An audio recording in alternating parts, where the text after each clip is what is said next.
안녕하십니까. 생로병사의 비밀 소셜 라이프 진행을 맡은 박광식 KBS 의학 전문 기자입니다. 방금 생로병사의 비밀 잘 보셨나요? 이 소리 없는 뼈도둑이라고 할 수 있는 이 골다공증에 대해서 자세한 어떤 이 설명을 들었는데요. 생로병사의 비밀 소셜 라이브는 이 방송에서 미처 못다한 이야기들 그리고 궁금한 것들을 모아서 골다공증에 대한 더 상세한 정보를 전달해 드리도록 하겠습니다. 더불어 여러분께서 저 댓글을 남겨주시면은요, 저희가 그것들에 대해서 바로 그 생로병사의 비밀에 출연하셨던 교수님께 여쭤보고 그 답변을 들을 예정입니다. 이 방송 생방송으로 진행되고 있고요. 모바일 앱 마이케이 그리고 페이스북, 유튜브 라이브를 통해서 지금 동시에 만나보시고 계십니다. 방송 중에 댓글로 질문 달아주시면요, 전문가와 함께 성신성의껏 답변해 드릴 거고요. 생로병사의 비밀 소셜 라이브 골다공증 편, 오늘 함께 해주실 분은 바로 정호연 이 강동경희대병원 내분비내과 교수님입니다. 오늘 나와주셨는데요, 한번 인사 부탁드립니다. 네, 안녕하십니까. 이런 방송을 통해서 인사를 드리게 되는데요, 좀 낯설지만 제가 알고 있는 상식, 지식을 다 전달해 드리도록 하겠습니다. 와, 저보다 더 잘하시는데요. 완전 방송인이세요. 감사합니다. 예. 지금 시각은 지금 몇 시냐면요, 10시 56분 지나가고 있고요. 지금 생로병사의 비밀 소셜 라이브 골다공증에 대한 질문들 댓글 페이스북이나 유튜브 그리고 마이케이에서 남겨주시면 바로 질문 드리도록 하겠습니다. 이 골다공증에 대해서 쭉 이렇게 지금 방금 생로병사의 비밀을 봤는데요. 좀 개념이 확실히 잡히는데 막상 이게 눈에 보이는 질환이 아니다 보니까 검사를 하지 않으면 좀 막연하고 좀 추상적인 면이 있는 것 같아요. 그렇죠. 골다공증 자체가 증상이 없기 때문에 환자분들이 잘 인지하지 못하기 때문에 잘 알 수가 없죠. 당뇨병이나 이런 것들은 그래도 어떤 증상이 있기 때문에 쉽게 인지할 수가 있지만, 골다공증은 이제 부러져야 그 증상이 나타나는 그렇죠. 거기 때문에 예. 부러지기 전까지 골다공증 갖고 있다 하더라도 잘 알지 못하는 경우가 많습니다. 그런 면이 있다는 거 염두에 두시고요. 그래서 오늘 이 골다공증에 대한 좀 사전 지식을 알아두면 지피지기면 백전백승이라고 나중에 골절이나 그런 것들이 사망으로 이어지는 그 위험성을 줄일 수 있다고 확신합니다. 오늘 예고편 페이스북에서 저희가 이렇게 여러 곳에서 이렇게 좀 생로병사의 비밀 소셜 라이브 한다고 예고편을 했는데요. 댓글로 질문을 이전에 남겨주셨던 분이 있어서 오늘 좀 스페셜하게 먼저 이 질문 한번 교수님께 드려볼게요. 골다공증이 심각한 상태인데 이 처방약이나 주사 치료로 재생이 되나요? 친정엄마가 몇 년 전에 심각한 상태였는데 7월에 인공관절 수술하시면서 검사한 결과가 정상으로 나왔다고 합니다. 이게 호전이 된 건가요? 그러니까 골다공증 정도, 즉 골밀도의 정도에 따라서 이렇게 이제 정상으로 갈 수가 있고요. 그러나 이제 골다공증 자체는 더 나이가 들면서 점점 진행되는 질병입니다. 그래서 거기서 더 골밀도가 나빠지지 않고 유지만 된다 하더라도 우리는 치료가 되었다고 이제 표현하거든요. 그래서 자기가 갖고 있는 상태가 어느 정도냐에 따라서 환자분들이 생각하시는 정상으로 갈 수 있느냐 없느냐는 결정이 될 수가 있습니다. 사실 골다공증 이름이 좀 어려운 것 같아요. 골다공증, 이 이름이 한자로 돼 있는데 이게 어떻게 좀 쉬운 말 없을까요? 이제 뼈가 보이는 그 모양 그대로 뼈에 구멍이 많이 생기는 병이다 해가지고 이제 그렇게 붙인 건데요. 사실 유래를 보면 일본에서 이제 들어왔을 때는 골조성증이란 말을 썼었거든요. 골조성증. 네. 근데 그 골조성증도 사실은 좀 그러니까 이해하기가 쉽지 않지 않습니까? 그래서 그걸 갖다 이제 바꾼 게 골다공증인데, 최근에 우리 의학을 공부하는 우리 학생들은, 의대생들이요. 네, 학생들은 뼈 엉성증이란 말도 쓰고 있는데요. 용어가 바뀌면 좀 쉬워 보이긴 하는데 좀 익숙해져야 될 때까지는 조금 좀 낯설고 어려운 면이 좀 있습니다. 뼈 엉성증, 좀 엉성하다 이런 느낌인데 좀 아직 이렇게 입에 잘 붙지는 않네요. 네. 근데 그래도 그 개념을 좀 뼈가 엉성하게 돼버렸다 이런 뜻을 갖고 있나 본데요. 그럼 실제로 뼈가 약해지면 진짜 그 엉성한 게 눈에 보이나요? 이제 그 뼈의 이제 단면을 보게 되면 뼈를 안쪽을 들여다보면 이렇게 수세미처럼 잘 얽혀져 있는데, 네네. 그런 구조물들이 끊기게 되면 구멍이 점점 커지게 되니까 육안으로도 볼 수가 있게 되는 거죠. 네. 그러나 뼈가 촘촘할 때는 이렇게 잘 보이지는 않습니다. 네, 그리고 지금 모바일 마이케이에서 질문이 들어왔는데요. 상천한 내 백함님 안녕하세요. 나이는 30대 후반인데 어렸을 때 교통사고 2번 정도 당했고요. 계단 오를 땐 괜찮지만 내려올 땐 뚝뚝 소리가 납니다. 그게 관절이랑 관련이 있을까요? 그리고 글루코사민 이 성분 먹는 게 있고 씹어 먹는 게 있다는데 어떤 게 나을까요? 구체적으로 질문을 주셨어요. 예. 이제 골다공증이 이제 뼈에 관한 질병이다 보니까 많은 환자분들이 이제 지금 질문자처럼 오해하시는 경우가 많은데 골다공증과 관절은 완전히 별개의 질환입니다. 예, 말씀하시는 거 보면 주로 관절과 연관된 증상을 이제 많이 말씀하신 것 같고요. 글루코사민 같은 것도 사실은 골다공증에 이제 좋은 약은 아니고요. 뼈 관절, 특히 뼈 관절 통증이 있을 때 약간 도움이 될 수 있겠다 하는 정도인데요. 지금 말씀하신 거는 골다공증과는 크게 연관이 있어 보이진 않습니다.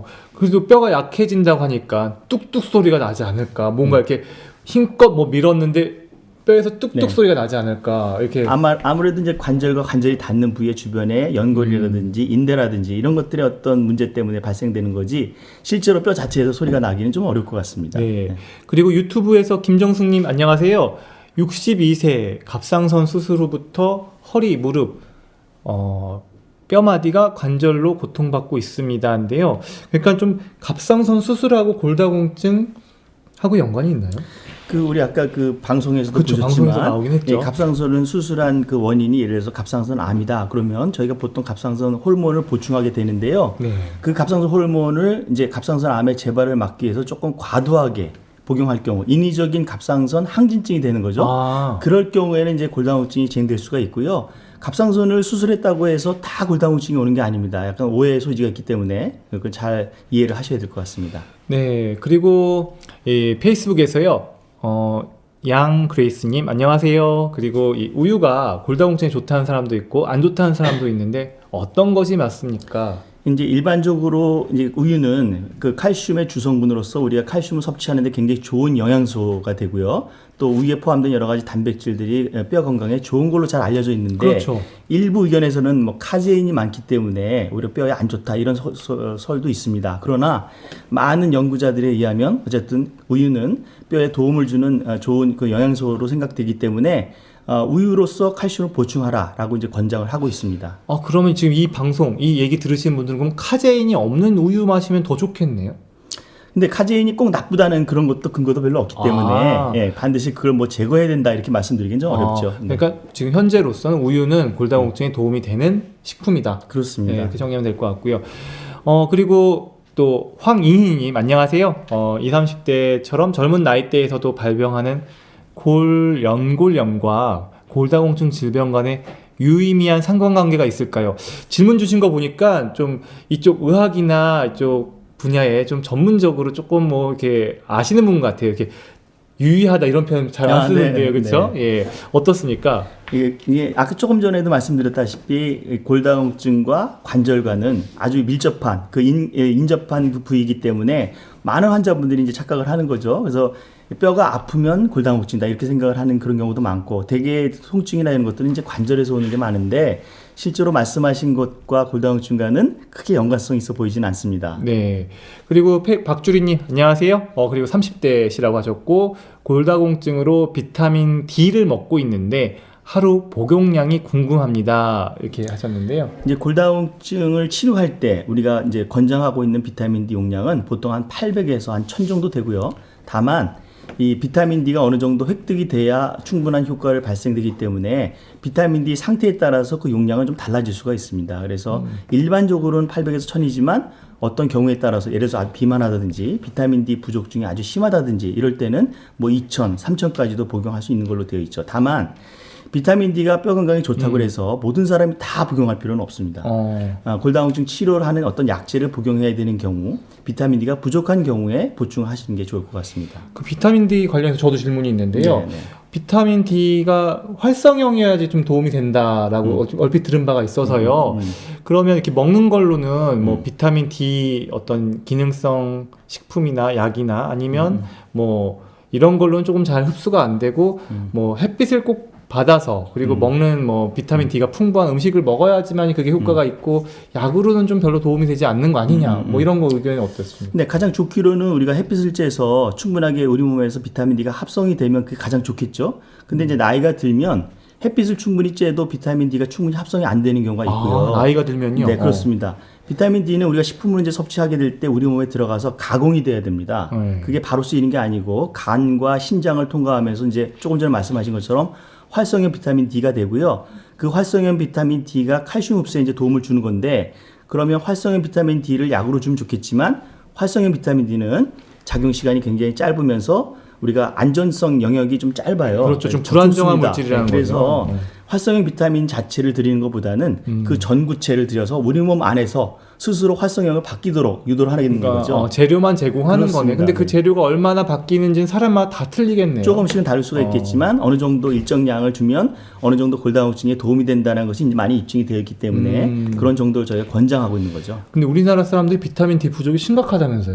그렇습니다. 이제 실제로 조사해 보면 많은 환자들이 또 환자가 아닌 분들도 비타민 D 부족증이 굉장히 많고요. 한 가지 재미난 사실은 골다공증에 많이 노출되어 있는 60대뿐만 아니라 우리나라에서는 20대에도 굉장히 비타민 D가 부족한 걸로 조사가 되어 있어요. 그걸 왜 그런가 가만히 생각해 봤더니 학생들이 너무 이제 교실에서 공부만 하다 보니까 햇빛을 쬐 그런 시간적 여유가 없잖아요. 그러다 보니까 비타민 D가 굉장히 부족한 사람들이 많다는 것을 이제 알게 됐습니다. 실제로 20, 30대 골다공증 환자를 보신 적이 있나요? 실제로 20, 30대는 이제 골다공증 검사를 잘 안 합니다. 왜냐하면 20, 30대는 뼈가 이제 튼튼해지는 시기이기 때문에 그때 뼈가 약하다고 하더라도 골다공증을 진단하기 굉장히 어렵죠. 또 실제로 잘 부러지지 않기 때문에 일반적으로 골다공증은 보통 이제 65세 이상에서 남자는 한 70세 이상에서 검사를 시작하고요.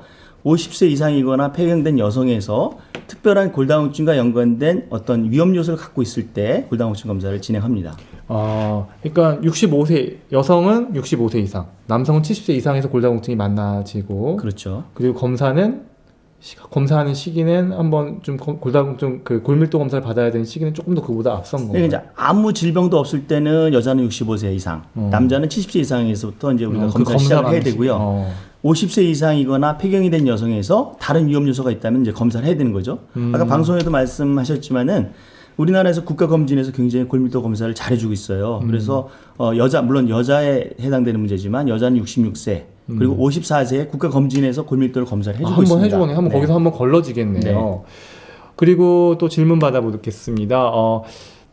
김현찬 엄마? 예, 어떻게 제가 읽어야 될지 모르겠어요. 지금 42살 여성이라고 하셨고요. 그리고 5학년 때 생리를 시작했습니다. 제가 걱정되는 건 평상시 멸치를 전혀 먹지 않고 건강검진 받을 때도 비타민 D가 부족하다고 해서 주사를 맞았습니다. 비타민 D 주사가 따로 있나 보죠? 네네. 걱정이 되는데 지금 골밀도 약을 먹어야 하는지 궁금합니다. 42세 여성이고 폐경이 아직 안 되셨다면 지금 골다공증 약제를 드실 필요는 없죠.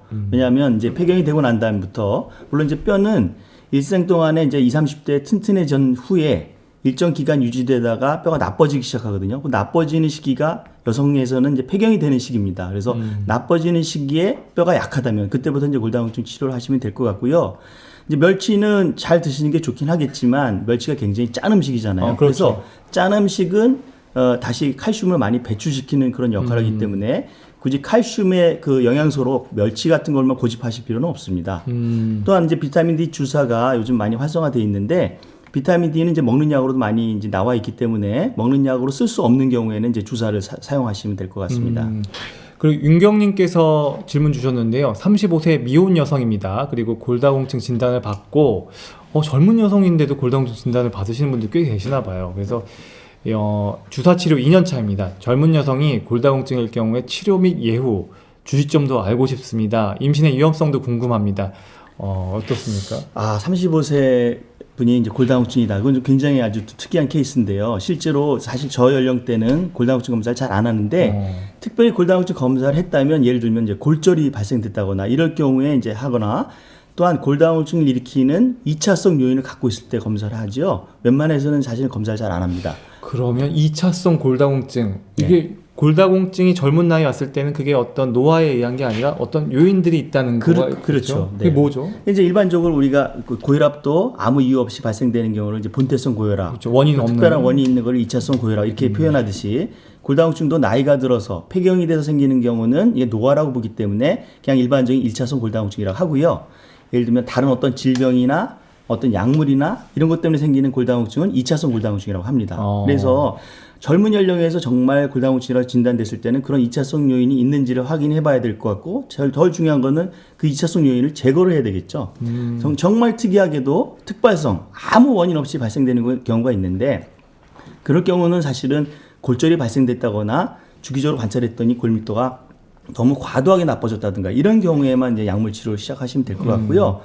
이제 한 가지 주의하실 거는 이제 35세인데 임신을 걱정하신다고 하는 거 보면은 사실은 생리는 규칙적으로 한다는 얘기잖아요. 네. 그러면 사실은 골다공증이 일으킬 만한 요인이 그렇게 많지 않다고 보여지는데 골다공증 쓰는 약제 중에 보면 임신할 때 우리가 좀 조심해서 또는 사용해서는 안 되는 그런 약들이 있기 때문에 그거는 전문의와 반드시 상담하시는 게 좋을 것 같습니다. 그리고 또 김권호님께서 71세 어머니 골밀도가 마이너스 3.5라고 하셨고요. 우측에 한 달 전 엉덩이와 허벅지가 많이 아파서 대학병원에서 엑스레이, MRI 이 골스캔 검사를 했는데 이상이 없었고요. 6개월에 한 번씩 맞는 주사를 맞았습니다. 호전되었는데 며칠 전부터 다시 똑같은 증세로 심하게 아파 걷지도 못하는데 어떤 검사와 치료 방법이 있는지요? 우선은 골다공증인데 골다공증에 대한 주사가 6개월에 한 번씩 맞는 주사가 골다공증 주사일까요? 이게 좀 궁금하긴 한데. 6개월에 한 번씩 맞는 주사가 있긴 있는데요. 지금 말씀하신 증상을 들어보면 사실은 골다공증은 증상이 없거든요. 그렇죠. 만약 증상이 있다면 골다공증 이외에 다른 요인을 찾아봐야 될 것 같고요. 71세시니까요. 좀 네. 허리나 아니면 뭐 협착이나 이런 여러 가지 요인도 있을 것 같기도 한데요. 척추도 검사를 해봐야 될 것 같고 관절도 검사를 해봐야 될 것 같고요. 이제 어떤 약제, 예를 들면 골다공증에 쓰는 약제 중에 보면 아주 오랫동안 약제를 쓰다 보면 대퇴부 쪽에 통증이 오는 경우가 있을 수 있거든요. 그건 이제 골다공증 약제를 오래 써서 생길 수 있는 부작용 중에 하나인데 굉장히 아주 드뭅니다. 그래서 지금 약제를 얼마 동안 쓰셨는지 그런 거 말씀 안 하셨기 때문에 그걸 우리가 확인할 수는 없고요. 어쨌든 단순한 골다공증이라면 골절이 되기 전까지는 통증이 없기 때문에 통증이 생길 수 있는 다른 요인을 더 찾아보시는 게 좋을 것 같습니다. 네. 그리고 저도 좀 하나 말씀드리자면 제가 취재하는 과정에서 이렇게 교정을 받고 있는 젊은 뭐 10대 청소년이 있었는데요. 치아 교정 말씀하시는 치아 교정하는 사람들한테서도 좀 영양 섭취 문제로 이 골밀도가 되게 감소돼 있는 경우들을 제가 한번 본 적이 있어요. 그래서 영양 섭취하고도 좀 골밀도하고 좀 되게 많이 상관이 있는 것 같더라고요. 예, 그렇습니다. 아무튼 뭐 잘 드셔야죠. 뭐 골고루 잘 드셔야 되는데 어쨌든 제일 중요한 게 칼슘과 비타민 D라고 강조를 하지만 사실은 단백질도 중요하고요. 모든 영양소가 다 중요하기 때문에 치아 교정하면서 잘 먹지 못하고 체중이 빠진다면 어쨌든 골다공증 입장에서 뼈 건강 입장에서는 뭐 좋지는 않을 수 있겠죠. 교수님이 보신 환자분 중에 다이어트와 관련한 골다공증까지는 아니더라도 골밀도 감소 뭐 이런 것들을 경험하신 적이 있나요? 뭐 심하게 다이어트를 너무 해서 체중이 빠진다든지 영양소가 결핍된다든지 특히 단백질 부족으로 인해서 근육량이 줄어들 경우라면 충분히 골밀도가 감소될 수 있는 요건이 될 것 같습니다. 그리고 그리고 진섭 영석 송영석님 이렇게 그 아이디가 다 여러 명의 이렇게 세 분으로 되어 있는 아이디인데요. 전 현재 63세이고 또 이 골다공증 약을 4년간 복용하다가 아마 이게 비스포스포네이트 계열인 약인 것 같아요. 이때도 수치는 항상 향상되진 않았대요. 그러니까 마이너스 3.4 그대로였나 봐요. 치주염으로 발치하게 되었을 때 골다공증 약을 복용하기 때문에 당장 발치하지 못하고 복용을 중단하고 몇 개월 후에 발치했습니다. 이 약 때문에요. 이런 경우가 생길까 두려워 골다공증 약 복용이 꺼려집니다. 골다공증 약과 치주염과의 관계를 알려주시면 감사하겠습니다. 네. 그 결론부터 말씀을 드리면 골다공증과 치주염은 사실 관계가 없습니다. 다만 골다공증 약 중에서 지금 말씀하신 그런 계통의 약제는 우리 몸에 들어가면 오랫동안 남아있는 그런 특징을 갖고 있고요. 그런 사람들을 이제 오랫동안 관찰하다 보니까 발치라거나 치과적 시술 또는 수술을 하고 난 이후에 그 상처가 잘 안 낫는 경우가 많이 관찰이 됐거든요. 그게 이제 턱뼈 개사 같은 것이 발생될 수 있는데 일단 그런 부작용은 굉장히 드뭅니다. 드물지만 어쨌든 연관성이 있기 때문에 장기간 골다공증 약제를 쓰신 경우는 그런 치과 시술이나 수술을 받기 전에 약제를 중단하고 치과 치료를 받으시면 됩니다. 네. 그래서 치주염 자체가 연관이 있는 건 아니고요. 치주염을 치료할 때 발생될 수 있는 문제 때문에 그렇습니다. 골다공증 약 드셔야 되겠죠, 그러면? 그렇죠. 이건 당연히 드셔야 되는 문제고요. 그리고 서수진님께서 질문 주셨는데요. 식품으로는 칼슘이 부족할까 걱정되는데 보충제, 아마 칼슘 보충제를 얘기하시는 건데 먹는 것이 좋을까요? 네, 근데 이제 칼슘이 가능하면 이제 음식을 통해서 식사를 통해서 보충하는 게 가장 이상적입니다. 그러나 이제 칼슘 섭취가 굉장히 제한됐다고 생각될 때는 칼슘 보충제를 드시는 게 좋은데 아까 칼슘도 그렇고 비타민 D도 그렇고요. 모든 사람이 다 뼈 건강을 위해서 드실 필요는 없습니다. 골다공증을 치료를 해야 되는 어떤 약제를 복용해야 되는 경우에 칼슘과 비타민 D 보충제를 드시는 게 좋을 것 같습니다. 근데 저는 칼슘에 대해서는 조금 사실은 제 개인적인 사견으로는 좀, 부정적입니다. 왜냐하면 네, 네. 칼슘 약이 워낙 그 약들 보면 굵고 크잖아요. 알들이요. 맞습니다. 그 먹으면 위장장애가 있는 분들도 꽤 되고요. 네. 그리고 칼슘을 복용하는 이런 약제들이 이제 심장 혈관 CT 검사를 해보면 거기 혈관에 이제 석회 칼슘 스코어, 칼슘 점수 수치가 나오는데 네. 그것하고 연관이 있다라는 보고들이 있어서 맞습니다. 칼슘 복용에 대해서는 저는 조금 약간 이런 생각을 갖고 있는데 좀 교수님께서 환자하고 일반인들하고 좀 이런 칼슘 섭취 복용, 이 기능식품에 대해서 네. 좀 가이드라인을 주실 수가 있나요? 그래서 아까 조금 전에 말씀드린 것처럼 그 칼슘은 식이 섭취라는 게 가장 이상적인데 그러니까 음식으로 먹는 그렇죠. 게 예. 식이로 섭취가 충분하지 않고 골다공증 치료를 해야 되는 경우에 이제 보충제를 쓰는데 칼슘과 지금 우리 기자님께서 말씀하신 것처럼 심혈관 질환과 연관이 있다는 그런 보고가 있어서 한동안 센세이션을 일으킨 적이 있었죠. 그런데 이제 그걸 이제 조사를 하다 보니까 과도하게 칼슘을 섭취하는 경우에 가능성이 있다 이런 정도고요. 그 이후에도 계속적으로 조사를 해봤더니 실질적으로 그렇게 우리가 복용하는 그런 정도의 보충제에서는 크게 문제가 없다는 겁니다. 그렇다고 해서 또 과도하게 칼슘 보충제를 모든 사람한테 권장할 필요는 없겠다는 거죠. 골다공증 치료를 위해서 꼭 필요한 경우에, 그러나 식이 섭취가 부족한 경우에는 보충제를 쓰시는 게 좋을 것 같습니다. 네. 그리고 아까 한번 질문 주셨던 분인데 양그레이스님께서 아까 우유가 도움이 된다고 하셨는데 제가 유당불내성증, 불내증 때문에 우유를 네. 잘 먹지 못합니다. 네. 우유 대체품으로 추천해줄 만한 게 있을까요? 이제 저걸 제거한 그런 우유 같은 거 있는데 우리나라에 우리가 없지 않습니까? 없나요? 네, 예. 없습니다. 그래서 치즈 같은 것도 좋을 것 같고요. 요구르트 같은 거, 요플레 같은 것도 좋을 것 같고 꼭 유제품이 사실은 칼슘 섭취가 용이하기 때문에 이제 권장을 하는데 음식을 골고루 섭취하시면 꼭 우유가 아니더라도 칼슘을 보충할 수 있는 다른 영양소를 드시면 될 것 같습니다. 네, 이렇게 여러분들의 댓글만 봤다가요. 벌써 시간이 너무 많이 지났습니다. 지금 현재 시간 11시 16분 지나고 있습니다. 생로병사의 비밀 소셜 라이브 듣고 계시고요.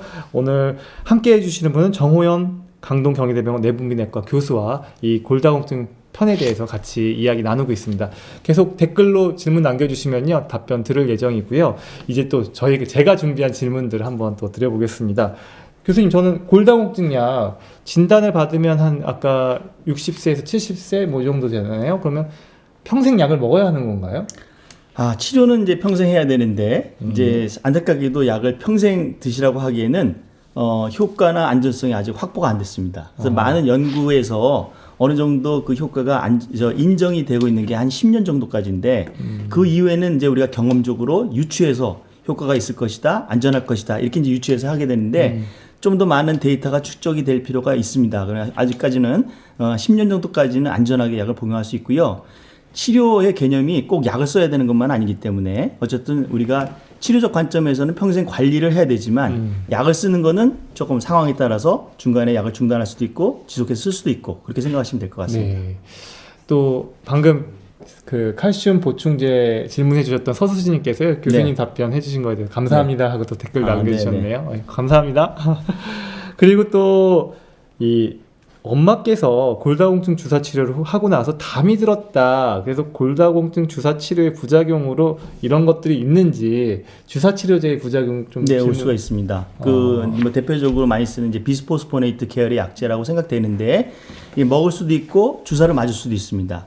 이제 주사를 맞게 되면 어쨌든 주사로 전달될 때 우리 몸에 100% 전달되는 거잖아요. 그래서 용량이 많다 보니까 이게 그 독감과 같은 그런 증상을 일으킬 수 있습니다. 근육통이 생길 수도 있고 발열이 생길 수도 있습니다. 근데 이런 증상은 첫 번째 주사 맞을 때 가장 심하고요. 두 번째, 세 번째 갈수록 이제 줄어들 수 있고 또 어떤 분들은 생기기도 하고 어떤 분은 안 생길 수 있거든요. 그래서 만약 그런 게 생겼다면 이제 그 다음번에도 정말 그게 더 줄어들지 않고 지속된다면 약제를 바꿔야 되겠죠. 네.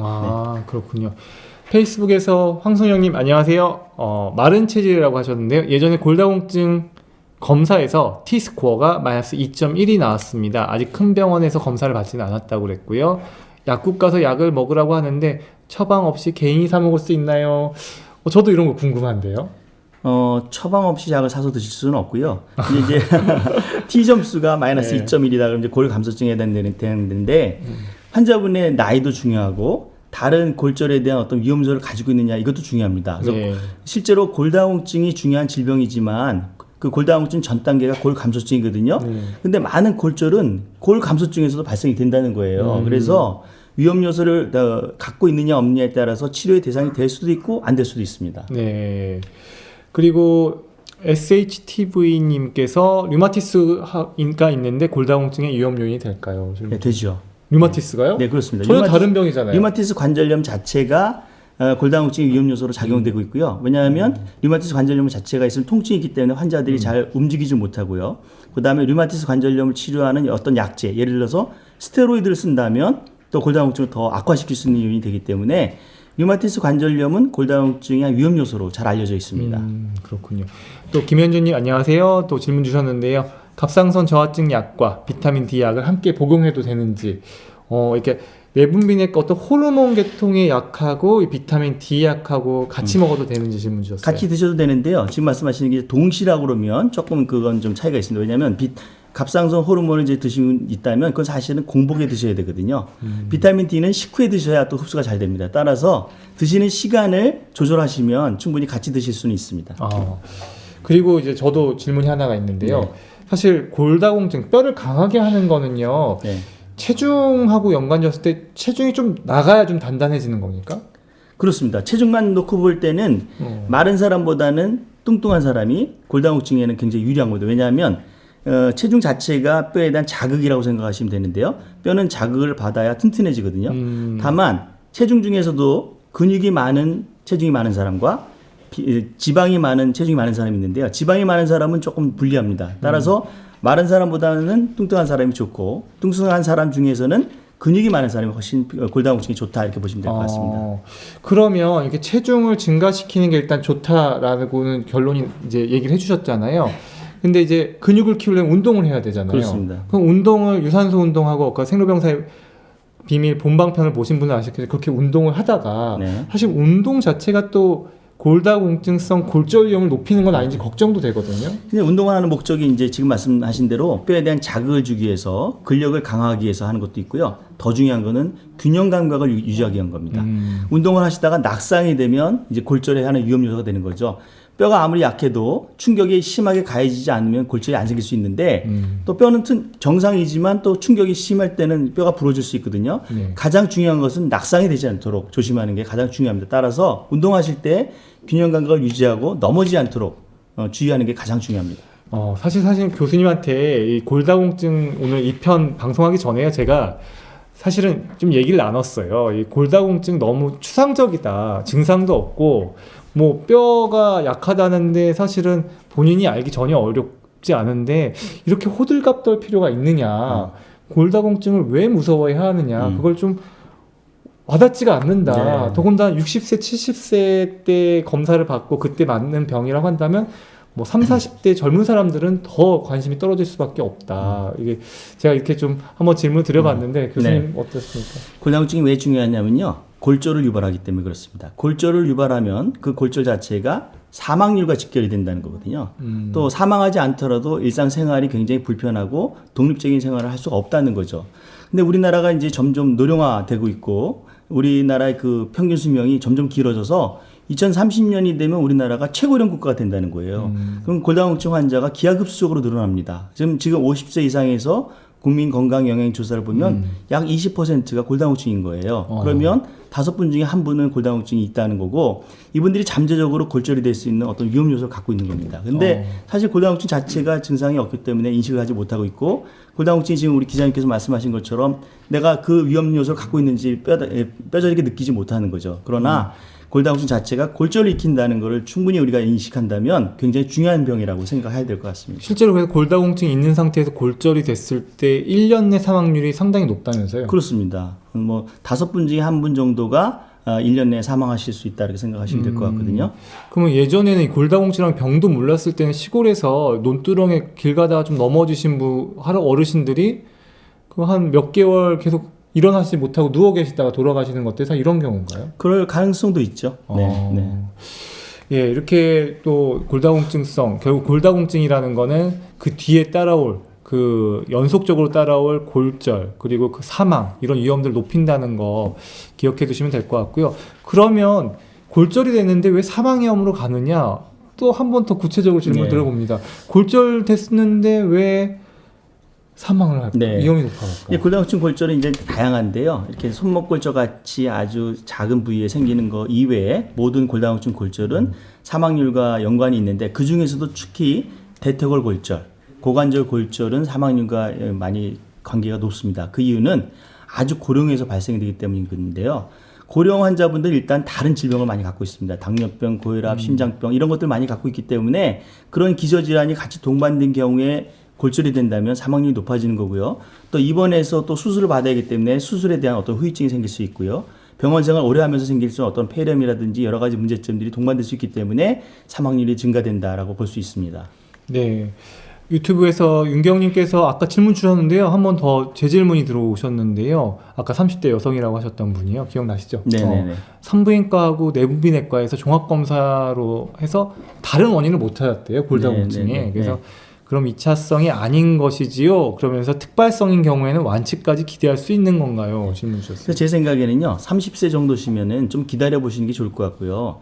골절이나 이런 어떤 특별한 이벤트가 없었다면 실제로 잘 부러지지 않습니다. 이거 이제 골다공증에 대해서 우리가 골밀도만 계속 강조를 했는데, 뼈가 부러지는 것은 뼈의 강도와 연관이 있는데요. 이 강도를 대변해 주는 것은 골밀도, 골양과 골질에 의해서 결정이 됩니다.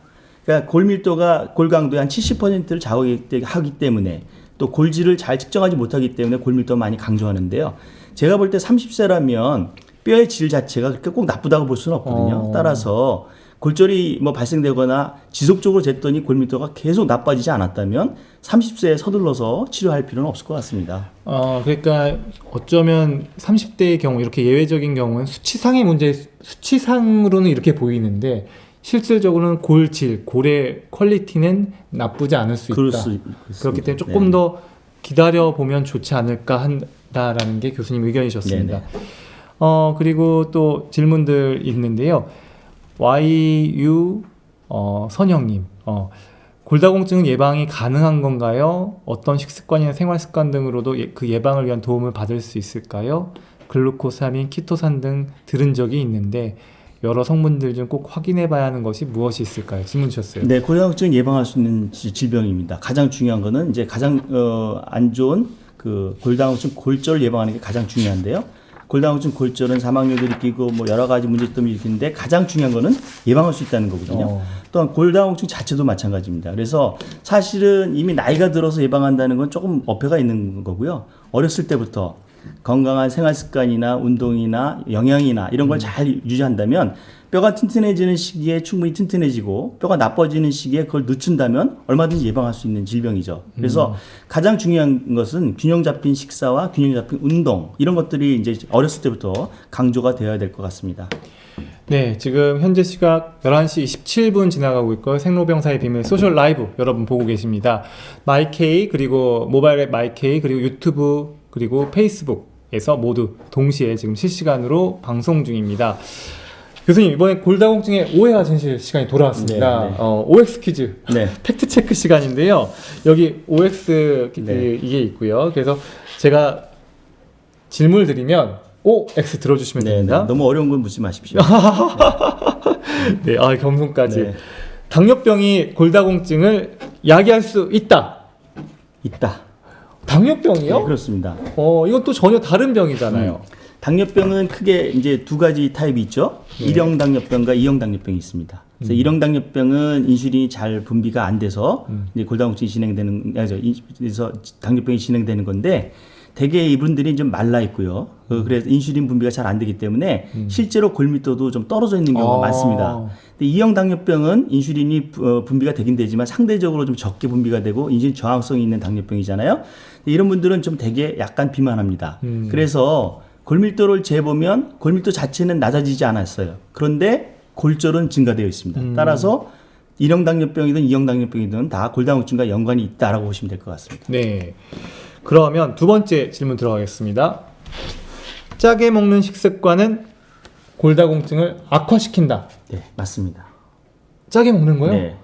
그럼 우리나라 사람들 다 뼈가 약하겠네요. 우리 짜게 먹잖아요. 뼈가 약해질 수 있는 소질을 우리나라 사람들이 많이 갖고 있다고 볼 수 있는 거죠. 이제 뼈 짜게 드시면 소금이 어느 정도 신장을 통해서 빠져나가야 될 때 칼슘을 많이 이제 같이 배출시키는 거죠. 그래서 소변으로 많은 칼슘을 빼다 보니까 실제로 뼈가 약해질 수 있는 소질을 갖게 되는 겁니다. 그리고 이제 세 번째 질문 드리겠습니다. 곰국은 뭐 사골국은 뼈 건강에 실제로 도움이 된다. 네. 하나, 둘, 셋. 아닙니다. 사실 이거 아까 방송에 나왔었죠. 그렇죠. 네, 사골국이 어떠냐 저기 말씀해 주셨는데 칼슘 함유량이 생각보다 그렇게 많지가 않고요. 또 인이 많고 그래서 그 곰국을 드심으로써 우리가 얻는 이득이 사실 그렇게 크지 않다고 보시면 될 것 같고 또 그거 드실 때 약간 간이 짭짤하지 않으면 맛이 없지 않습니까? 그렇죠. 그러니까 소금을 굉장히 많이 타기 때문에 결국 짜게 먹는 것과도 연관이 있어서 결코 도움이 되는 음식이다라고 말씀드리기는 어려울 것 같습니다. 네. 그리고 다섯 번째 문제는 좀 저도 어렵습니다. 뭐 저도 고도 비만인 경우 고도 비만입니다. 일반 비만이 아니라 고도 비만인 경우 골다공증이 생길 수 있다. 앞서 얘기한 대로라면 안 생길 것 이건 같은데요. 좀 어려운데요. 뭐 둘 다 들어야 될 것 같아요. 둘 다. 네, 근데 이제 이게 네. 아까 비만하다는 것은 체중이 많다는 얘기잖아요. 체중이 많다는 얘기는 어쨌든 마른 사람보다는 도움이 됩니다. 근데 고도 비만이 됐는데 거기에 아주 지방이 너무 많고 활동량이 너무 줄어들었다면 또 그것도 문제가 될 수 있는 거죠. 그래서 어쨌든 체중이 많다는 거는 좋은 효과이지만 너무 활동을 못 한다는 거는 또 나쁜 효과일 수 있기 때문에 제가 둘 다 들었습니다. 아, 그렇군요. 또 여섯 번째입니다. 이건 전 정말 모르겠어요. 이 손톱이 쉽게 부서지면 네. 골다공증을 의심해 볼 수 있다. 그는 관계가 없을 것 같습니다. 뭐 손톱에 잘 부러지는 요인은 상당히 여러 가지 원인이 있고요. 특히 이제 손톱 영양과 관계된 문제이기 때문에 손톱이 부러진다고 골다공증이다라고 말하기는 좀 어려울 것 같습니다. 물론 골다공증 있는 분도 있을 수 있겠으나 그게 직접 상관관계가 있다고 보기는 좀 어려울 것 같습니다. 아, 손톱 쉽게 부서지는 건 좀 상관관계 없다. 이렇게 네. 정리하면 되겠습니다. 그리고 마지막인데요. 골다공증 환자에게는 마사지가 좋다. 하나, 둘, 셋. 그렇지 않다라고 해야 될 것 같은데요. 이제 그래요? 뭐 마사지도 좀 뭐 정도에 따라 다른데 심하게 뼈를 압박하는 어떤 이런 그 마사지 같은 거는 사실은 도움이 안 되는 거죠. 왜냐하면 뼈에 심한 충격을 가해주는 거는 뼈가 부러질 수 있는 위험 요소가 되기 때문에요. 어느 정도 뭐 근육을 풀어주는 정도라면 모르겠지만 심하게 압박이 가해지는 건 좋지가 않습니다. 특히 우리가 운동을 권장할 때도 척추가 너무 과도하게 구부러지는 운동은 우리가 권장하지 않고 있거든요. 그것은 척추에 심한 압박이 가기 때문에 그렇습니다. 따라서 뼈 자체를 심하게 압박하는 어떤 마사지는 조금 피하시는 게 좋을 것 같습니다. 그리고 얼마 전에 또 태국이 워낙 마사지로 유명하잖아요. 그럼 네. 실제로 마사지 받다가 사고도 있었다고 골절 뭐 사고해서 사망 사고도 네네. 있었다라고 외신을 통해서 접한 적이 있었습니다. 이렇게 OX 퀴즈를 통해서 조금 더 골다공증에 대해서 더 알아봤는데 좀 더 친근하게 다가오셨으면 좋겠습니다. 또 질문을 주셨는데요. 아까 질문 또 주셨던 분이시네요. 아까 답변 감사하다고 하시면서 6개월마다 맞는 주사제는 치과 치료할 때 안전한지 물어보셨어요. 그 6개월에 맞는 주사도 100% 안전하다고 볼 이건 수는 없습니다. 비스포스포네이트 계열이 아닌 아닙니다. 건가요? 네, 6개월에 한 번 맞는 주사는 다른 계통인데요. 그것도 결국 이제 뼈가 부서지는 세포를 좀 억제하는 그런 특성을 갖고 있는 그런 약제들인데 이런 약제들은 어쨌든 턱뼈괴사라든지 비정상적인 부위에 뼈가 부러지는 게 생길 수는 있습니다. 그러나 그런 발생률이 굉장히 낮기 때문에 그게 너무 그렇게 걱정하실 필요는 없지만 그렇다고 해서 100% 안전하다라고 말씀드릴 수는 없을 것 같습니다. 보통 골다공증 약은 원래 전통적으로 일주일에 한 번 먹는 약이 전통적으로 강세였나요? 그렇습니다. 왜냐하면 이제 환자분들이 일주일에 한 번씩 드시면 좀 편리하니까요. 그러니까 매일 드시던 약에서 일주일에 한 번씩, 한 달에 한 번씩, 뭐 3개월에 한 번씩, 6개월에 한 번씩, 1년에 한 번씩까지도 다양하게 되어 있기 때문에 환자분들한테 이제 편리한 방법을 이제 우리가 사용하도록 하고 있습니다. 근데 골다공증 약은 복용할 때 조금 주의 사항이 좀 필요하죠. 그렇습니다. 일주일에 한 번, 한 달에 한 번 이런 드시는 약들은 이제 흡수가 잘 안 되거든요. 그래서 예를 들어서 100이라는 약을 드시면 그 중에 1% 정도만 흡수가 된다고 보시면 돼요. 따라서 다른 어떤 음식이나 이런 거 같이 섭취하게 되면 흡수가 잘 안 되기 때문에 반드시 빈속에 약을 드셔야 되고 물을 많이 드셔야 됩니다. 그러다 보니까 환자분들이 좀 불편하죠. 그러다 보니까 이제 약제를 자꾸 이제 중단하는 경우가 많이 생깁니다. 근데 이 기간에 따른 약제들이 워낙 다양하게 나와 있다고 얘기를 하셨고 네. 최대로는 1년까지 1년에 한 번씩 그렇습니다. 맞는 네, 주사제도 네, 네. 나왔다고 지금 네. 제가 들었는데요. 그럼 누가 일주일에 한 번씩 맞아요? 그냥 한 번, 1년에 한 번씩 딱 맞는 거 제일 간편하게 딱 맞으면 되잖아요.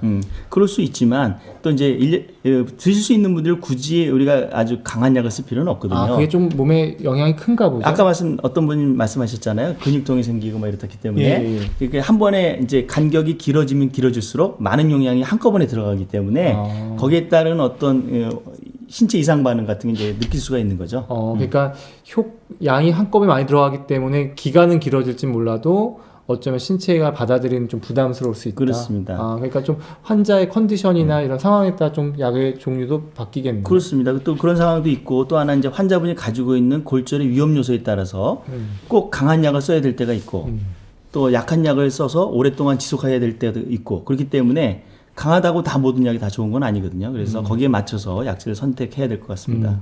골다공증 진단은 안 받았어요. 골 감소증 얘기까지만 들었어요. 근데 네. 어르신들은 골 감소만 얘기 들어도 뭘 어떻게 해야 될지를 궁금해 하시거든요. 네. 골 감소증인 분들, 골다공증 진단이면 이제 치료에 대한 플랜이 세워지지만 골 감소증인 분들한테는 어떤 조언이 가능해요? 현재 상태의 뼈 감소증이 대해서 더 진행이 되지 않도록 우리가 최대한 생활 습관을 교정해야 되는데 네. 생활 습관 교정으로 이게 이제 유지가 될 수 있으면 사실은 성공적인 거죠. 네. 그래서 이제 주기적으로 이제 검사를 해보시면 되는데 그 지속적으로 뼈 감소가 되지 않으려면 건강한 생활 습관이 이제 가장 중요한 건데요.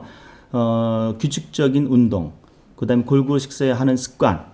그다음에 남자분들이라면 흡연 이건 이제 반드시 금해야 될 것 같고요. 네. 과도한 음주라 하면 모든 어떤 종류 다양한 종류의 술이 있을 텐데 하루에 석 잔 이상씩을 드시면 그게 이제 과도한 음주로 하루 생각합니다. 석 잔이요? 그렇습니다. 너무 적은데요? 아니 그건 이제 일주일에 한 번씩 드시더라도 21잔을 한꺼번에 드시면 그게 과도한 음주가 되는 거죠. 잠깐만, 그러니까 일주일에는 몇 잔까지 가능한 거예요? 3, 7, 21, 21잔이 되는 거죠. 21잔이면 네. 7잔 반이니까 네. 2병. 소주 2병, 뭐 3병 세 이 정도. 병, 그러니까 뭐 일주일에 한 번 드시더라도 뭐 소주 1,5병 드시면 사실 과도한 음주가 되는 거죠. 이거 되게 중요한 문제. 네, 몇 네. 잔이 되게 네. 그러면 이렇게 피하면 되겠 네, 그런 어떤 건강한 생활 습관을 유지함으로써 골감소증을 이제 최대한 우리가 늦추려고 노력을 하고 그러나 이제 정말 이게 늦춰지는지 유지가 되는지 이제 가끔씩 검사는 해보셔야 되겠죠. 네. 그러나 다만 골감소증일 때는 사실은 이제 너무 자주 검사를 할 필요는 없습니다. 아니 유튜브에서 너무나도 기분 좋은 또 댓글 달아주셨는데요.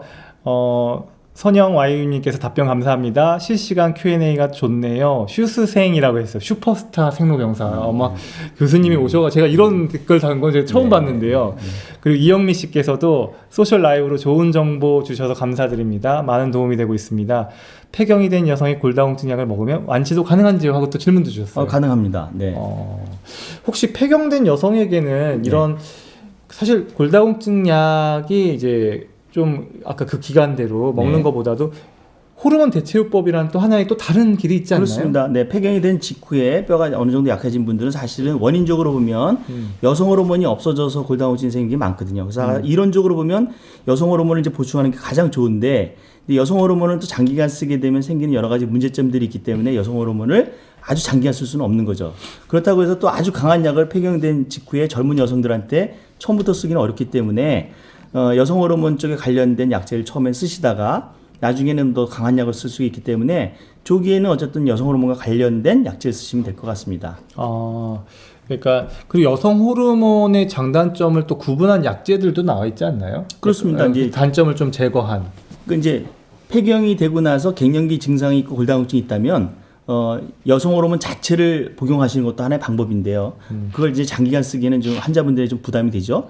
그래서 폐경 이후에 갱년기 증상이 이제 지났다면 여성 호르몬과는 약간 반대되는 역할을 하는데 여성 호르몬인 듯 아닌 듯하는 그런 약제가 있거든요. 뼈에는 여성 호르몬처럼 작용하고 유방이나 자궁에서는 여성 호르몬 반대되는 역할을 하는 그런 약제가 있습니다. 그런 약제도 갱년기 증상이 없는 골다공증 여성한테는 좋은 적용이 될 것 같습니다. 그러면 폐경 후 여성분들에게 골다공증이 상당히 많으니까 지금 그 약을 다 대세로 다 쓰면 되겠네요. 그 약도 근데 좀 한계가 있기 때문에 지금 시장에서는 대세는 아닌 거죠. 그렇죠. 이제 어쨌든 골다공증의 골절을 예방하는 그 골다공증을 예방하는 그런 효과 면에서 사실은 조금 약한 편이죠. 그렇지만 그런 환자분들이 적용이 되는 분들이 좀 있기 때문에 그런 분한테 쓸 수가 있고 또 이런 약제들은 여성 호르몬과 약간 반대되는 역할을 하기 때문에 다시 갱년기 증상을 약간 불러올 수가 있습니다. 그러다 보니까 조금 불편감을 느낄 수 있기 때문에 모든 환자분들한테 이제 다 똑같이 다 대세로 쓰기는 좀 어려운 거죠. 네. 그리고 또 질문 주셨는데요. 골다공증에 있어서 유전적 요인 네. 있습니까? 있습니다. 우리가 이제 뼈대 있는 가문이라고 그러잖아요. 그래서 유전이 사실 제일 중요합니다. 그래서 네. 가문이 뼈가 튼튼하면 사실 이렇게 중요한데 생활 습관, 환경적 요인도 어느 정도 이제 가미가 되어 있는 거죠. 그러나 유전적인 소인이 절대 부정할 수 없는 그런 요인이 됩니다. 아, 그렇군요. 이제 또 식욕 억제제, 다이어트 하시는 분들이 많아서 식욕 억제제가 골다공증을 유발하는지 궁금합니다. 예. 근데 식욕 억제제를 써서 너무 과도하게 다이어트를 할 경우에는 체중 감소뿐만 아니라 뭐 폐경전 여성일 경우에 생리 불순이라든지 뭐 한동안 뭐 생리가 안 나온다든지 이런 걸 이제 유발할 경우에는 뼈 건강에 안 좋은 영향을 줄 수가 있는 거죠. 그래서 뭐든지 과도한 것은 좋지가 않다고 보시면 될 것 같습니다. 일단 골다공증 얘기를 할 때 있어서 사실은 골절을 사실 빼놓을 수가 없고요. 또 골절도 우리가 넘어져서 충격으로 우리가 꼭 넘어져야지, 낙상도 되게 중요하지만요. 이렇게 그냥 걷다가도 이렇게 압박골절이라고 해서 척추가 주저앉는 경우도 많지 않습니까? 그렇습니다. 네. 그냥 평소대로 걸어도 뼈가 너무 이게 겨우 버티고 있다가 그 걷는 정도의 충격에도 주저앉는 경우가 네. 많더라고요. 근데 이걸 제가 장황하게 얘기하는 경우는 이제 임신한 여성들, 네, 출산 네, 네. 후에 네. 이런 압박골절을 당하는 경우도 좀 꽤 있던데 이건 네, 좀 네. 골다공증이라고는 뭐 30대는 드물다고 하니까 네. 이런 거는 좀 어떻게 설명이 가능할지. 그건 이제 아주 굉장히 드문 케이스인데요. 이제 임신과 출산과 수유와 연관된 골다공증이죠. 수유. 네, 그래서 그럴 경우에는 이제 만약에 출산 후에 심한 여러 가지 압박골절이 있다 그러면 이제 우리가 수유를 끊으라고 하는 거고요. 또 이 두 번째, 세 번째 임신할 경우에 이제 반복적으로 나타날 수 있기 때문에 이제 모든 환자분들이 다 출산하고 수유했다고 다 나타나는 건 아니고요. 특이한 케이스가 되는 거죠. 그러나 그런 분들이 전혀 없지는 않기 때문에 그런 경우라면 이게 우리가 수유를 중단하고 아주 심할 경우에는 이제 잠시 동안이라든지 우리가 골다공증 약제를 쓸 수도 있습니다. 사실 오늘 생로병사의 비밀 소셜 라이브 시간은 정말 실시간으로 궁금한 것들을 물어보고 그거에 대한 답변을 들어보는 시간입니다. 그래서 저도 사실 이 모유 수유 관련해 가지고는 적극적으로 권장해야 되고 아이들 건강에서는 되게 좋잖아요. 근데 네네. 이 모유 수유 자체가 그 모로부터 엄마로부터 가져가는 영양소가 상당히 많은 거죠. 그렇죠. 네. 뭐 칼슘이나 칼슘도 많이 전달될 수가 있고요. 그래서 이도 안 좋아진다는 분들도 많이 들었거든요. 네, 네, 치아도. 네. 그럼 모유수를 해야 돼요, 말아야 돼요? 모유수유 해야죠, 그래도 아기를 위해서. 그런데 모든 분들이 다 골다공증이 생기는 건 아니기 때문에 모유수유는 해야 되는데 하면서 어머님들이 먹어야 될 좀 영양 섭취나 이런 것들 좀 잘 가져가야 될 필요가 있을 것 같고 한데요. 특별히 이제 칼슘이라든지 비타민 D라든지 이거 충분히 섭취를 하시면서 모유수유를 하시면 될 것 같고요. 실제로 그렇게 수유와 연관된 골다공증 골절이 그렇게 많지 않기 때문에 모든 분들이 다 공포심을 가질 필요는 없습니다. 사실 골다공증 있는 분들 약 쓰기는 아직 조금 뭐 꺼림직하고 근데 하지만 뭔가는 운동으로 해보고 싶다는 분들한테 교수님께서 진료실에서 좀 조언해 주시는 어떤 이야기들이 있나요? 운동이요? 예, 운동입니다. 운동은 이제 뭐 우리 당뇨병 환자들한테 권유하는 정도와 거의 비슷합니다. 유산소 운동을 많이 권장하고 있고요. 주 한 150분 정도 권장하니까 하루에 한 30분씩 걷는다 그러면 주 5일 하시면 되는 것 같고 50분씩 걷는다 그러면 주 3일을 하시면 될 것 같은데요. 가장 이제 골다공증 환자분들이 연세가 많기 때문에 아주 복잡한 운동은 조금 어렵죠. 그래서 걸으시면 걸을 때 어느 정도 뼈가 가벼운 충격을 받을 수 있기 때문에 적절한 운동이 될 것 같고요. 또 유산소 운동을 하면서 심폐 기능도 좋아지기 때문에 또 균형 감각도 생길 수가 있고요. 그래서 저는 이제 걷는 운동을 많이 권장을 하고 있습니다. 그리고 이제 골다공증에 있어서 남자, 여자 성별에 따른 차이가 어느 정도 되나요? 많이 있습니다. 일단 개략적으로 말씀드리면 남자는 여성 골다공증 빈도수의 한 5분의 1 정도다 이렇게 생각하시면 5분의 1. 돼요. 그러나 그렇죠? 이제 남자도 70세 이상이면은 한 18%가 골다공증이 있는 걸로 우리 국민건강영양조사 자료에 보면 나타나 있거든요. 그래서 70세 이후의 남자도 안전한 건 아닙니다. 네. 그러면 이거 보시는 이제 어르신분들, 뼈가 약간 골다공증 계신 분들은 이 주로 골다공증에 대한 골절은 어디에 잘 오나요? 골다공증 골절은 이제 손목골절, 손목. 그다음에 척추골절, 대퇴골절이 오는데요. 대퇴는 어디예요? 여기 고관절이죠. 고관절. 예. 그래서 나이에 따라서 이게 조금 분포가 다른데요. 50대가 예선 손목이 잘 오고, 60대가 척추골절이 잘 오고, 70대 넘어서는 이제 고관절 골절이 잘 오는데, 이제 50대는 아무래도 내가 이제 균형 감각이 있으니까 넘어질 때 손목을 짚잖아요. 그러니까 이제 손이 다치게 되는 거고, 60대, 70대는 이제 바로 엉덩방아를 짚고 예, 충격을 받는 부위가 이제 골절이 되는 겁니다. 이 척추골절 같은 경우는 아까 우리 기자님께서 말씀하셨지만은 통증이 있는 척추골절도 있지만 통증이 없는 척추골절도 있어요. 네. 그러다 보니까 내가 기억하고 있는 키가 예를 들어서 160이었는데 150밖에 안 된다. 이거는 척추골절이 있었을 가능성이 상당히 많기 때문에 내가 기억하는 키보다 4cm 이상 줄었다. 그러면 이제 골다공증을 한번 의심해봐야 될 것 같습니다. 네. 그리고 이제 골다공증을 갖다가 이제 평생 약을 먹을지 아직은 뭐 조금 더 이렇게 모르겠다. 관리를 평생 해야 되는데 관리를 평생 하면 일단 약은 평생 먹는 겁니까 그러면? 그렇지는 않습니다. 그러니까 약은 뭐 약을 언제 쓰다가 끊어요? 언제 끊어요? 어느 정도 치료하다가 예를 들어서 우리가 이제 정해놓은 어떤 그 환자분이 타겟 목표에 도달이 되면 약질을 쉴 수도 있는 거죠. 그러면 제가 그 골다공증 스코어가 마이너스 3.5예요. 네. 마이너스 3.5인데 약을 이제 복용을 했어요. 네. 그러면 이게 올라갑니까? 마이너스 2, 마이너스 1 올라갑니다. 네. 약을 먹으면 네, 이게 그렇습니다. 올라가요? 약제에 따라서 올라가는 정도가 완만한 게 있고 조금 더 많이 올라가는 게 있고 그냥 유지만 되는 것도 있고 있는데요. 올라갈 수 있는 충분한 약들이 있습니다. 그래서 우리가 이제 정해놓은 목표에 우리가 골다공증이라는 게 T 점수 마이너스 2.5 이하인 경우잖아요. 그래서 그 어느 정도 목표치에 도달이 돼서 충분히 썼다. 그러면 약을 쉴 수도 있습니다. 그리고 휴약기라고 하는데요. 네. 그러면 목표치는 마이너스 2.5 2.5보다 좋은 상태를 상태가 만드는 게 되면 예, 약을 우리의 끊을 수 목표죠. 있다. 네, 그렇습니다. 그럼 확실히 골절 예방에 도움이 되나요? 골절도 그러니까 그 수치만 올라갔다고 제가 조금 이렇게 예. T 점수가 낮을수록 골절의 위험이 높아지는 거거든요. 그러니까 T 점수가 1 이상 차이가 나면 골절 위험률은 2배가 증가돼요. 그 1 하나 차이가요? 그렇습니다. 네. 그리고 이제 골다공증 있는 분들에게 낙상을 조심하라고 그러면 네. 보통 환자분들 그 얘기 듣고 나서부터 조심 이렇게 걸음 보폭도 되게 좁아지고 네. 오히려 낙상 예방하려다가 넘어지는 경우도 많더라고요. 네, 네. 좀 낙상 예방 좀 막연해서요. 네. 어떻게 병원에서는 좀 조언을 해주시는지 궁금합니다. 일단은 이제 생활 주변에 환경을 좀 정리를 하셔야 됩니다. 환경 정리. 예, 그래서 자기가 이 단위 동선을 잘 살피셔가지고 걸려 넘어질 만한 것이 있는지 그걸 다 제거를 하시는 게 좋을 것 같고요. 두 번째는 내 몸에서 근력 강화 운동, 균형 감각을 유지하는 그런 운동을 하시는 게 좋을 것 같은데요. 아까 그림에서 보시면 어떤 저 환자분께서 한 발로 서 있는 그런 연습을 많이 하잖아요. 그래서 의자를 잡고 한 발로 서는 연습하면 근력도 강화가 되고 균형 감각을 유지하는 그런 운동이 되기 때문에 집에서 시간 날 때마다 그거 하시는 게 좋을 것 같습니다. 그냥 한 발석이면 집에서도 언제든지 할 그렇습니다. 수가 있고 네네. 이렇게 가볍게 균형 감각도 기를 수가 있고. 그렇습니다. 그리고 이제 보통 골다공증 환자분들 골절이 일어난다면 실내에서 많이 일어나요? 실외에서 많이 일어나나요? 실내에서 많이 일어나는 걸로 되어 있습니다. 실내에서요? 네, 아무래도 이제 이렇게 걸려 넘어지는 게 굉장히 많기 때문에 문지방이나 뭐 이런 것들. 목욕탕 뭐 이런 데 많기 때문에 아까 제가 말씀드렸잖아요. 이렇게 동선상에서 걸려 넘어질 만한 것이 있는지를 먼저 다 정리하는 게 좋을 것 같습니다. 일단 골다공증이 있다 그러면 이제 자녀분들한테 얘기를 해서 이 문지방을 되게 평평하게 그렇습니다. 하거나 네. 화장실 가는 것도 다 이렇게 좀 평평하게 네. 바꿔서 이 턱을 갖다가 좀 낮추는 이런 것들이 필요하겠네요. 그리고 골다공증 이제 지금 약제들도 이렇게 좋은 것들도 많이 개발됐고 한데 지금 요즘 학회에서나 이런 데 좀 어떤 얘기들이 이슈가 되고 있나요? 이제 가장 중요한 거는요. 아까 잠깐 말씀드렸지만은 골다공증에 대한 인식이 굉장히 떨어져 있습니다. 네. 골다공증을 치료할 때 내가 치료가 되고 있다는 인식도 환자분들이 받지 못하는 게 문제가 되고 있어서요. 실제로 골다공증 약물을 치료하고 나서 1년 후에 치료의 중단율이 한 66%라고 보고가 있거든요.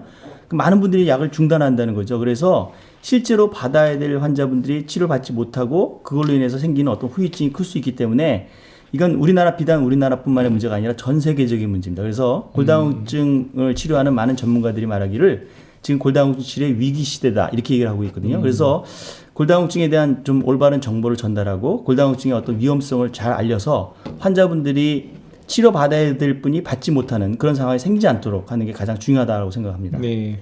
지엘님 안녕하세요. 생방송 맞습니다. 예. 궁금하신 거 있으면요 이렇게 질문 남겨주시면요 저희가 자세한 답변 이렇게 드리겠습니다. 그리고 또 아까 윤경님께서요 정말 답답한 것들이 해결돼서 감사드린다고 또 하면서요 주사 치료 이후에 약물 지속 기간이 얼마나 될까요? 주사 맞은 지 1년 이후에 임신한다면 태아에게는 안전하다고 봐도 될까요? 이제 주사가 이제 어떤 주사에 다른데 이제 가장 많이 쓰는 비스포스포네이트라면 사실은 그게 생체 반감기 우리 몸에서 사라지는 데 시간이 굉장히 깁니다. 1년은 짧은 거죠. 네. 그래서 오랜 기간 또 남아 있을 수 있기 때문에 그런 상황에서 꼭 써야 되는 약제가 있는지를 살펴볼 필요가 있을 것 같고요. 어쨌든 상당 기간 몸에 남아 있을 수 있다라는 걸 생각하셔야 될 것 같습니다. 네. 그러면 이제 골다공증에 대한 오늘 개념은 생로병사의 비밀 본방도 보시고 이렇게 교수님으로부터 하나하나 질문에 대한 하나의 상황별 답변도 들으셔서요. 상당히 깊게 이제 아실 것 같은데요. 그러면 부모님 나이가 이제 그 여성은 65세. 65세. 네. 그리고 남성은 남성은 70세. 70세. 그 나이 때부터는 골밀도 검사 네. 한 번은 받으러 병원에 아무 질병도 없었던 분이라면 그 나이 때는 하시는 게 좋고. 그리고 국가에서도 54세 때 한 번씩 54세, 66세. 66세에 한 번씩 네. 다 해주시니까 거기서 네. 걸러지겠네요. 그렇죠? 그렇습니다. 그리고 골다공증에 있어서 유전적인 부분들 혹시 직계로 봤을 때 좀 가족력이 있다면 어떤 부분들 본인이 조금 생각하면 될까요? 만약에 이제 사실은 그 가족력을 잘 모르는 경우가 많아요. 일찍 돌아가시거나 이런 게 잘 예전에 모르는데 또 골다공증 병에 대한 개념도 그런 더 거에 대한 없었을 검사도 테니까요. 받지 못하고 그런 경우가 많은데 특히 부모님이 대퇴골절의 병력이 있다면 그게 골다공증의 위험 요소라고 생각하시면 될 것 같습니다. 아, 부모님이 골절이 있었다. 네. 그러면 골다공증 때문에 그럴 거라고 생각을 하고 본인도 가족력이 있을 가능성이 있다. 그렇습니다. 이렇게 보시면 될 것 같고요. 그리고 골다공증의 수영도 도움이 되는지 박현준님께서 네. 물어보셨습니다. 뼈 건강에 직접적으로 많이 도움이 되지는 않습니다. 그러나 근력 운동에 강화가 되기 때문에 전혀 아무것도 안 하는 것보다는 낫지만 그러나 걷고 체중이 실리고 체중이 부하가 되는 운동보다는 도움이 덜 되는 건 사실이죠. 아, 네. 골다공증 관점에서는. 그렇습니다. 근데 네. 또 골관절염이 있거나 무릎이 아프신 그렇습니다. 분들에게는 또 수영이 도움이 될 수도 네, 있어서 좀 상황에 따라서 맞춰서 하시는 게 좋을 것 같습니다. 이렇게 골다공증 지금 알아보고 있는데요. 지금 현재 시각 11시 50분 지나고 있습니다. 벌써 시간이 거의 1시간 가까이 다 돼가는데요. 지금 이렇게 여러분들 답변에 대해서 이렇게 하나하나 이렇게 오늘 질문에 대해서 답변 주셨는데 교수님 오늘 이렇게 해보신 소감 어떠세요? 굉장히 낯설었는데요. 하다 보니까 재밌네요. 아, 낯설기는요. 저보다 훨씬 더 말씀도 잘하시고 네. 완전 방송인이신데요. 제가 깜짝 놀랐습니다. 옆에서 너무나도 감사합니다. 네. 거의 이 모바일 이 스트리밍 이 체질이신 것 같아요. 이렇게 과찬이십니다. 아예 아닙니다. 그리고 앞으로 좀 골다공증에 대해서 이렇게 여러 질문도 있었는데 이렇게 질문 드린 거 말고도 좀 마지막으로 좀 정리해 주실 말씀 부탁드립니다. 네, 골다공증은 가장 중요하거든요. 예방할 수 있다는 겁니다. 특히 골다공증이 있더라도 골절이 발생되지 않도록 관리를 하시면 될 것 같아서요. 충분히 관심을 갖고 골다공증이 있는지를 확인을 하시고 골다공증이 있다면 충분히 전문가와 상의하셔서 관리를 하시는 게 좋을 것 같습니다. 네, 지금까지 생로병사의 비밀 소셜 라이브 이렇게 봐주신 여러분들 너무 감사드리고요. 지금까지 정호연 강동 경희대병원 내분비내과 교수님과 함께 오늘 말씀 또 같이 함께 했습니다. 지금까지 시청해주신 분들 모두 감사합니다. 저는 이만 물러가겠습니다. 평안한 밤 되십시오. 안녕히 계십시오.